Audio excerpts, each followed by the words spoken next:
पूर्ण संत की शरण में आकर के अपने शुभ कर्मों को, पुण्य कर्मों को सुरक्षित रखें, अपनी कमाई को बर्बाद नहीं होने दे, मर्यादा भंग नहीं होने दे।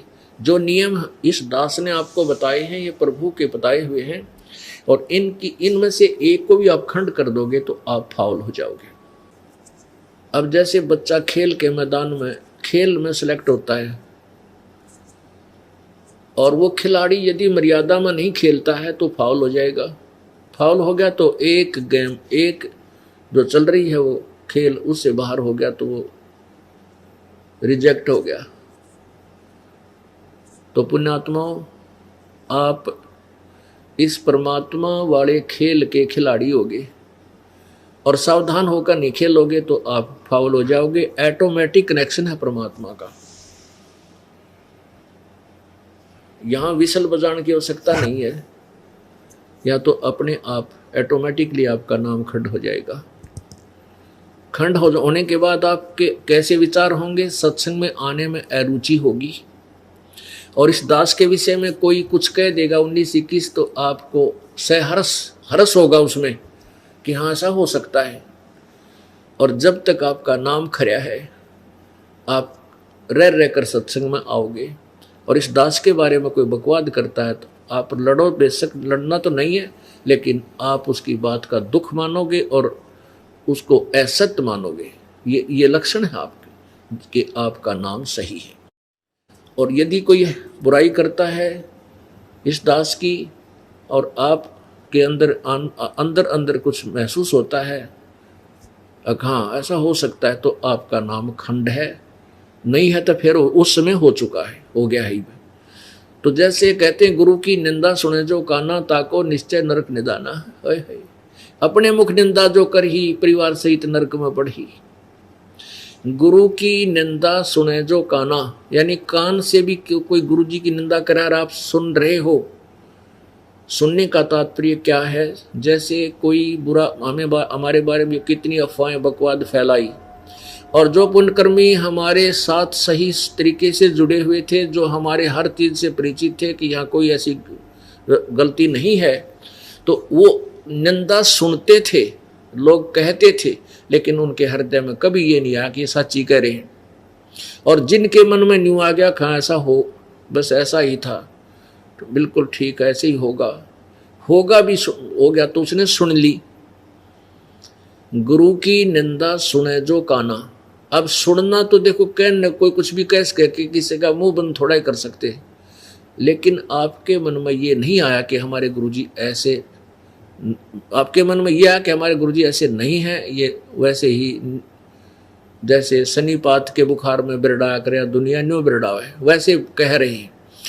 तो आपने सुन के भी नहीं सुनी, आपने वह निंदा सुनी नहीं, क्योंकि आपके अंदर नहीं गई। और आपने भी आमा मिला जी, आपके मन में आ गया काम जरूर होगा भाई, तो आपने वह निंदा सुन ली। तो इसके लिए कहा कि गुरु की निंदा सुने जो काना, ताको निश्चय दर्क निदाना। अपने मुख निंदा जो कर ही, और अपने मुख से कह दे 19-21 गुरु सतगुरु के बारे में, ओए होए परिवार सहित नरक में पड़ी, क्योंकि वो परिवार में बैठ कर बकवाद करेगा तो अन्य जो मुखिया है घर का और परिवार के लोगों को कहे वहाँ ऐसा है, वहाँ ऐसा, मैंने ऐसा सुना है, वो ऐसा करते हैं, तो पूरे परिवार ने डबो देगा, उस पूरे परिवार का दुश्मन बन जाएगा जिसने उपदेश ले रखा है। तो इस प्रकार हमने इन फाउल पॉइंटों से बच के रहना है। उसके लिए जो नए उपदेशी हैं उनसे प्रार्थना है कि हमने एक बुक बनाई है भक्ति और भगवान, उसको प्राप्त करो। उसमें फाउल पॉइंट, शंका समाधान बहुत गहराई से दिया है। वो आपके पहले भी हमने छपवाई थी, तो अब उसके बाद अभी उसका नंबर आया, वो भी लेना। उससे आप मर्यादाहीन नहीं हो पाओगे और किसी नकली व्यक्ति की बातों में नहीं फंस पाओगे। आप अपनी पटरी से नहीं उतरोगे, राम नाम की पटरी से नहीं उतर पाओगे, तो हम सफल हो जाएंगे, सतलोक जाएंगे। परमात्मा प्राप्ति करना कोई कठिन नहीं है, मोक्ष, पूर्ण मोक्ष प्राप्त करना बिल्कुल कठिन नहीं है। कठिन है इस मार्ग पर दृढ़ होना, कठिन है इस मार्ग पर आखिरी सांस तक चलना, क्योंकि इसमें बाधा बहुत है, क्योंकि पूरा विश्व हमारे विरुद्ध है।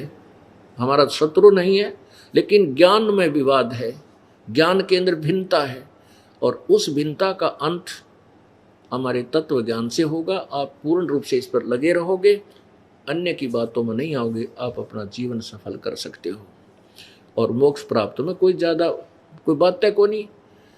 नाम की कमाई से सतलोक जाया जाएगा, और आखिरी सांस तक मर्यादा में रहोगे तो जाया जाएगा। परमात्मा क्या कहते हैं कि द्वार धनी के पड़ा रहे और धक्के धनी के खावे, 100 काल झकझोल ही पर द्वार छोड़ नहीं जावे।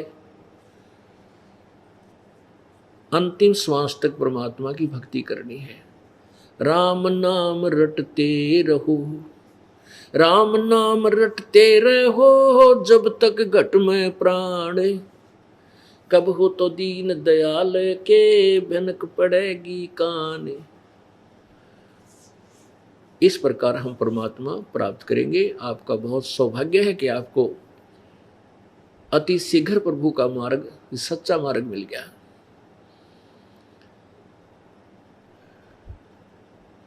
दुर्भाग्य है उन आत्माओं का जो हमसे जुड़े नहीं और हमारे विषय में झूठी अफवाहें फैला दी गई, उन तक पहुंच गई, और वो इस तत्व ज्ञान से और संत मुझदास से नफरत करने लग गए। ये काल का जाल है, काल का दाव था, ये इसने ला दिया। लेकिन परमात्मा समर्थ है। परमेश्वर कबीर जी की सभी आत्माएं हैं जो हमारा विरोध कर रहे हैं, वो भी हमारे बच्चे हैं, कबीर परमेश्वर के बालक हैं, आत्माएं हैं। वो काल प्रेरित होकर के भगवान से दूर होते जा रहे हैं। उनको भी तत्व ज्ञान समझा करके ये परमात्मा के सब पुस्तक सीडी वगैरह समाज में ये डोज दे करके सबको स्वस्थ किया जाएगा, जो अज्ञानियों ने उनके अंतःकरण को अस्वस्थ कर दिया।